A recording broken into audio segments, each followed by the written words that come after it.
Metro channel viewers அனைவருக்கும் வணக்கம். நான் உங்கள் சௌந்தர்யா. நம்ம இப்போ கோபச்சித்தர் ஐயா அவர்களை தான் நமக்கு சிறப்பு விருந்தினராக இங்கே வந்திருக்காங்க. ப்ரீவியஸ் வீடியோஸ் எல்லாமே நம்ம பார்த்துருப்போம், நீங்களும் பார்த்துருப்பீங்க. மாந்திரிகம், ஏவல், பில்லி, சூனியம், இப்படி எல்லாமே நமக்கு பயம் தரக்கூடிய விஷயங்கள் எல்லாமே இல்லையா? இதால் நம்ம பயனடைகிறோமா, இல்லை இது உண்மையா பொய்யா? வாழ்க்கையில் திடீர்னு ஒருத்தவங்க தோத்துடுறாங்க, திடீர்னு அவங்க தோத்துறவங்களையும் இவர் மீட்டெடுத்து மிகப்பெரிய ஒரு லெவலுக்கு கொண்டு வராங்க அப்படின்னு நம்ம நிறைய இடத்துல கேள்விப்பட்டுட்டு இருக்கோம். இதை பற்றி தான் நம்ம இன்னைக்கு சுவாரஸ்யமான விஷயங்கள் எல்லாமே தெரிஞ்சுக்க போகிறோம். வணக்கம் ஐயா. வணக்கம். நீங்கள் சொல்லுங்க ஐயா. அதான் மாந்திரிகம் அப்படின்னாலே நம்ம எல்லாருக்கும், மக்கள் விஷயத்தில் நம்ம எல்லாருக்குமே பயம்தான். இதை பற்றி நீங்கள் என்ன சொல்கிறீங்க ஐயா? இல்லை, மாந்திரிகன்றது உண்மையிலே இன்னைக்கு மக்கள் மத்தியில் ஒரு பயப்படக்கூடிய ஒரு விஷயமா தான் இருக்குது. இந்த மாந்திரிகம் இப்போ திடீர்னு கிளம்புனது இல்லை.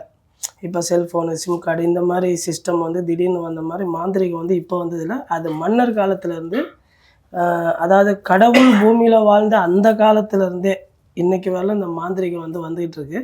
அன்னைக்கு இந்த மாந்திரிகத்தை எதுக்காக பயன்படுத்தினாங்க அப்படின்னா, ஒரு சாமியை பேச வைக்கிறதுக்கு. ஒரு மன்னர் வெளியே போகிறாருன்னா அவருக்கு எந்த ஒரு இடையூறும் வரக்கூடாது, அவர் போகிற வழியில் எந்த தடங்களும் வரக்கூடாது, அவர் அதுலேருந்து ஜெயிச்சு வெளியே வரணும் அப்படின்றதுக்காக அவருக்கு ஒரு பாதுகாப்பு படை ஒன்று இருந்தாலும் அந்த பாதுகாப்பு கட்டு மந்திரம்னு ஒன்று. இந்த ஏவல், பில்லி, சூனியெல்லாம் சொல்கிறாங்க, இது உண்மையா ஐயா? கண்டிப்பாக உண்மைதாம்மா. அதாவது ஒரு விஷயத்தை ஒரு இடத்துலேருந்து இன்னொரு இடத்துக்கு நகர்த்தணும் அப்படின்னா அதுக்கு பேர் ஏவல். இப்போ நீங்கள் இப்போ இங்கே இருக்கிறீங்க, இங்கே இருக்கிற உங்களோட நினைவுகளை உங்களை சம்மந்தப்பட்டவங்க ஒருத்தவங்களுக்கு நம்ம நினைவு கொடுக்கணும் அப்படின்னு சொல்லிட்டு செய்யணும்னா அதுக்கு பேர் ஏவல். அங்கே போய் உங்களோட நினைவுகளை அங்கே தட்டி விடும். சௌந்தர்யான்னு ஒருத்தி உனக்கு தெரியுமா அப்படின்னு அந்த நினைவுகளை கொடுக்க வைக்கிறது தான் அந்த ஏவல். ஒரு பொருள் இங்கே இருக்கும். இப்போ இந்த நம்ம சேனலில் இந்த கேமரா இருக்குது. இந்த கேமரா இப்போ எனக்கு ஒரு தடங்கள் வரணும், இந்த வீடியோ சரியாக வரக்கூடாதுன்னு எனக்கு ஆஃப்னட் பார்ட்டி ஒருத்தவங்க இருக்காங்கன்னா டக்குன்னு இந்த கேமரா தட்டி விடுவாங்க. இது உண்மையா ஐயா? கண்டிப்பாக நடக்கும், நான் நடத்திக்கிட்டு இருக்கேன் ஐயா. இப்போ வாழ்க்கையில் சில பேரெல்லாம் தோத்துடுறாங்க, அதான் நல்லா இருந்து திடீர்னு தோத்துடுறாங்க. அது எதனால அப்படின்றது தெரியாது. திடீர்னு நம்ம அவங்க வாழ்க்கையில் மீட்டு எடுக்கணும், ஒன்றுமே இல்லாமல் இருக்காங்க. அதை நீங்கள் எப்படி சரி பண்ணி தரீங்க? கண்டிப்பாம்மா. இந்த வாழ்க்கையில் தோக்குறதுன்றது இன்னைக்கு உலகத்தில் கிட்டத்தட்ட 70% பேர் இருக்காங்க. அதாவது நல்லா அவங்க அப்பா நல்லா பிஸ்னஸ் பண்ணியிருப்பார், அந்த பிஸ்னஸை பையன் கையில் கொடுப்பாரு, இனிமேல் நீ பார்த்துக்கப்பா அப்படின்னு சொல்லிட்டு. ஆனால் அந்த பையன் வந்த உடனே நல்லா ஓஹோன்னு போய்கிட்டு இருந்த பிஸ்னஸ் சரிவுக்கு வரும். ஸோ அது எதனால் வருது அப்படின்னா அவங்க முன்னோரோட சாபம். இப்போ இந்த பையன் அதாவது அவங்க அப்பாவுக்கு பிஸ்னஸில் ஒரு சில எதிரிகள் இருப்பாங்க, அவங்க ஒரு சில வேலைகள் செஞ்சு வச்சுருப்பாங்க, ஆனால் அது அவங்க அப்பாவை பாதிக்காது. அது ஏன்னா இன்றைக்கி யார் ஏவல், பில்லி, சூனியம் பண்ணாலும் ஃபஸ்ட்டு பாதிக்கிற விஷயம் என்னென்னா குழந்தைங்க, அந்த பிள்ளைங்களை தான் போய் பாதிக்கும். ஸோ அந்த பையன் எப்போ டெவலப் ஆகிறானோ அவனை டெவலப் ஆகாமல் அமைக்கும். ஸோ அதுதான் ஏவல், அதுதான் சூனியம். அந்த சூனியம் வச்சது அதே மாதிரிமா. இந்த சூனியன்றது வெளியிலேருந்து யாரும் வைக்க மாட்டாங்க. இப்போ உங்களுக்கு நான் வைக்க மாட்டேன், இப்போ இவர் வைக்க மாட்டார், அவர் வைக்க மாட்டார், அப்படி யாரும் வைக்க மாட்டாங்க. உங்கள் கூடயே இருக்கிறவங்க, உங்கள் கூட நல்லா பழகுனவங்க, உங்கள் கையால் ஒரு வேளை சாப்பாடு சாப்பிட்டவங்க, அவங்களால மட்டும்தான் முடியும், வெளியால் பண்ண மாட்டாங்க. ஏன்னா நீங்கள் நல்லா இருக்கக்கூடாதுன்னு வெளியால் நினைக்க மாட்டான். உங்கள் கூடையே இருக்கிறவனுக்கு தான் உன்னோட வளர்ச்சி பிடிக்காது. ஸோ அந்த மாதிரி இந்த பில்லி, சூனியம், ஏவல் இது எல்லாமே ஒருத்தனை கெடுக்கணும் அப்படின்னு நினைக்கிறவன் கண்டிப்பாக வெளியாளாக இருக்க மாட்டான், நம்மளை சார்ந்தவங்களாக தான் இருப்பாங்க. ஒருத்தன் வளர்றான், அவனை விட நம்ம பெருசாக வளரணும்னு நினைக்கிறது இன்றைக்கி ரொம்ப கம்மி. அவன் வளராமல் தடுக்கணும், காலை பிடிச்சி இழுக்கணும். ஸோ அதுக்கு என்ன பண்ணணும், உடனே கோபு சித்தரை போய் பாருப்பா, அவர் செய்வார்ப்பா அப்படின்னு சொல்லிட்டு நேராக இங்கே வந்துடுறாங்க. ஸோ இதான் விஷயம். சரிங்க ஐயா. இப்போ நம்ம வாழ்க்கையில் இப்போ இந்த பில்லி, சூனியம் அப்படின்றத இப்போ வச்சுட்டாங்க, இப்போ நீங்கள் மீட்டு கொண்டு வந்துடுறீங்க, எவ்வளோ நாளில் நமக்கு இது சரி பண்ணி தரீங்க? அம்மா இது மேக்ஸிமம் எல்லாருக்குமே நான் கொடுக்குற டைம் 27 நாள்மா. அப்படிங்களா? இந்த 27 நாளில் பயன்படுறவங்க கிட்டத்தட்ட ஒரு 70%. இதில் ஒரு சிலர் அடுத்தடுத்து இப்போ ஒரு ஃபேமிலி ஒன்று வந்துச்சு, அவங்க அம்மாவும் பொண்ணும் தான். அந்த பொண்ணு ஒருத்தரை நம்பி ஏமாந்துருச்சு. ப்ரெக்னெண்ட்டாக இருக்கு பாவம் சின்ன பிள்ளை. ம். அந்த ஏமாந்த பிள்ளைய வந்து காப்பாற்றணும் அப்படின்னு சொல்லிட்டு ஒருத்தவங்க அவங்க வராங்க. ஆனால் அடுத்தடுத்து அந்த பொண்ணுக்கு வந்து செஞ்சுக்கிட்டே இருக்காங்க. அவங்க அம்மா வெளியே போனால் அடிபடுறாங்க. அந்த பொண்ணு வந்து ப்ரெக்னெண்ட்டாக இருக்கிற பொண்ணு, அதாவது நம்பி ஏமாந்துருச்சு. ஆனாலும் அந்த பொண்ணு அப்பப்போ கீழே விழுது. அவங்களோட டார்கெட் என்னன்னா அந்த பொண்ணு வயிற்றுல இருக்கிற கருவை அழிச்சிடணும். ஸோ அதை அழிச்சிட்டா அவங்களுக்கு அவங்க எதிராளி வந்து ஃப்ரீ ஆயிடுவாங்க. ஆனால் அந்த அந்த லேடி வந்து என்ன பண்ணுறாங்க, அந்த பையனோட அம்மா போய் போய் போய் புதுசாக ஒரு மாந்திரிகரை போய் பார்க்குறாங்க. ஸோ அந்த மாதிரி இப்போ 27 நாளைக்குள்ள ஒரு பிரச்சனையை வந்து நம்ம முடிக்கணும்னு சொல்லிட்டு பிளான் பண்ணும்போது அந்த 10 நாளைக்கு ஒரு தடவை திரும்பி வந்து என்ன பண்ணுறாங்க, அடுத்த அமாவாசை அடுத்த உடனே செஞ்சு நம்ம செய்கிறத வந்து செயலுக்க வைக்கிறாங்க. அப்போ திரும்பி நம்ம அடுத்து செய்ய வேண்டியதாக இருக்குது. ஸோ செஞ்சு அந்த பொண்ணை பாதுகாத்து இன்னைக்கு வரலும் வந்து ஒரு 2 மாதம் ஆச்சு அவங்க வந்து. இன்னைக்கு வரலும் அந்த பொண்ணை வந்து அவங்க கேஸ் போட்டிருக்காங்க. அதில் வந்து இவங்களுக்கு பாசிட்டிவான விஷயங்கள் நடக்கிறதுக்கு உண்டான வேலைகள் செஞ்சுக்கிட்டு இருக்கோம். அது அப்படி தான் போய்கிட்டு இருக்கு. இப்போ அந்த பையன் வந்து இன்னும் பேசவே இல்லை. அந்த பையனை அப்சென்ட் பண்ணி வச்சிட்டாங்க. அவனை வந்து ஒழிச்சு வச்சுருக்காங்க. இருந்தாலும் அவன் வருவான்னு நான் சொன்னேன். கண்டிப்பாக வந்தான். போன வாரம் வந்து அந்த பொண்ணு கூட தனியாக ஸ்டேஷனில் தனியாகவே உட்காந்து பேசிட்டு எல்லாமே பண்ணிட்டு போயிருக்காங்க. ஸோ இந்த மாதிரி விஷயங்கள் வந்து நிறையா நடந்துக்கிட்டு இருக்கு. இது என்ன அப்படின்னு சொல்லிட்டு பார்த்தீங்கன்னா, ஒருத்தவங்களுக்கு வந்து செஞ்சுட்டாங்க, விட்டுட்டாங்க, மறந்துட்டாங்க, இல்லை எப்பயோ செஞ்சதை அதை எடுத்தோம்னா 27 நாள். இல்லை ஒரு தொழில் பிரச்சனை, அந்த பிரச்சனையிலேருந்து அவங்கள வந்து நல்ல தொழில் வந்து வளரணும் அப்படின்னு கொண்டு வரும்போது 27 நாள்.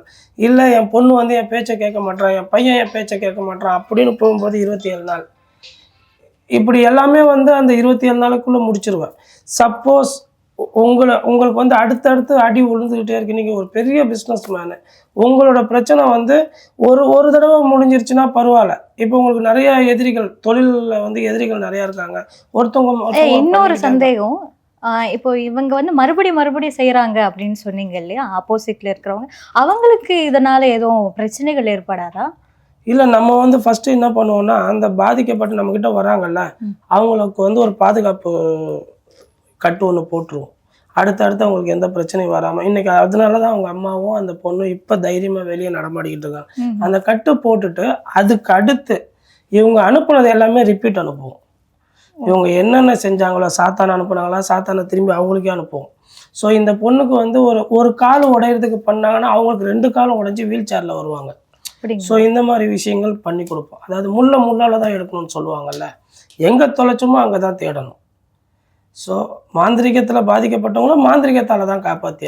எல்லா விஷயங்களுக்கும் நீங்கள் 27 நாட்கள் மட்டும்தான் வச்சுருக்கீங்களா? ஆமாம். எப்படியாப்பட்ட விஷயங்களா 110% நடக்குமா 27 நாளில்.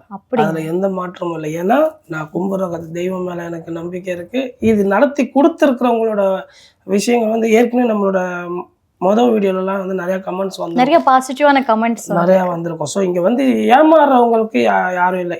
சரி, 27 நாட்கள் அப்படின்னு சொல்கிறீங்க, என்ன மாதிரி விஷயங்கள் வச்சு நீங்கள் செய்கிறீங்க?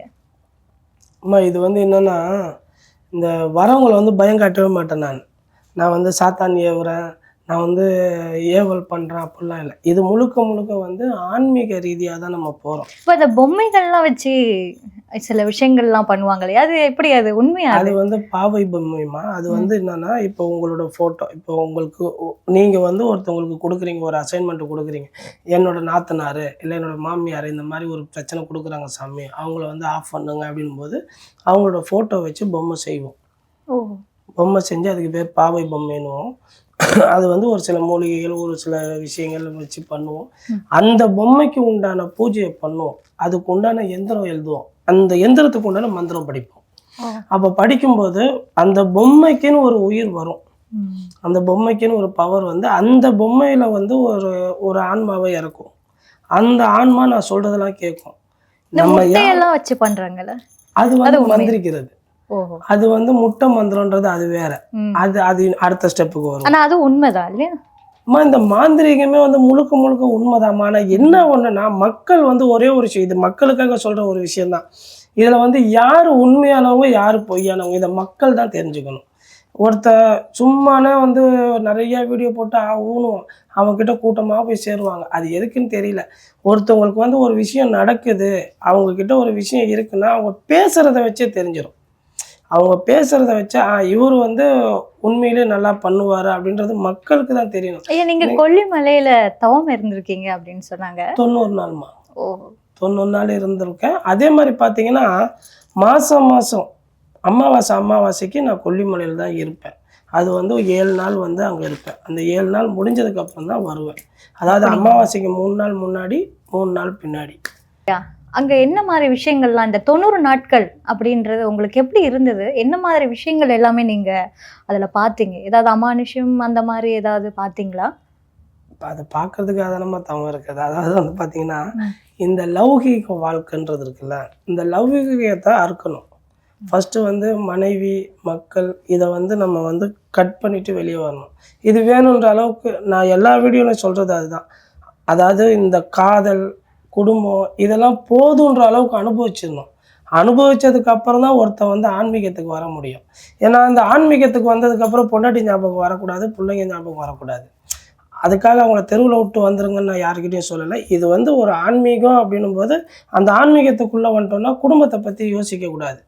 அது வந்து நாளைக்கு இதை நல்லா அனுபவிக்கலன்னு வைங்களேன், நம்ம வந்து ஒரு சாமியை கும்பிட்டுக்கிட்டே இருப்போம், 2 பேர் ஜோடியாக நடந்து போவாங்க. இதை நம்ம அனுபவிக்காமல் வந்துட்டோமே, சாமியை மறந்துடுவோம். ஸோ இதை நல்லா அனுபவிச்சுட்டு அதுக்கப்புறமா ஆன்மீகத்துக்கு வரணும். ஸோ எல்லா கடமையும் முடித்தேன். அதுக்கப்புறமா ஆன்மீகத்துக்கு வந்தேன். 90 நாள் போய் விரதம் இருந்தேன். அங்கே தான் தவம் இருந்தேன். அங்கே தான் சித்தர்களோட ஆசீர்வாதம் எனக்கு கிடச்சிச்சு. அங்கே தான் சித்தர்களை சந்தித்தேன். ஸோ எனக்கு ஒரு கட்டளை இடப்பட்டுச்சு.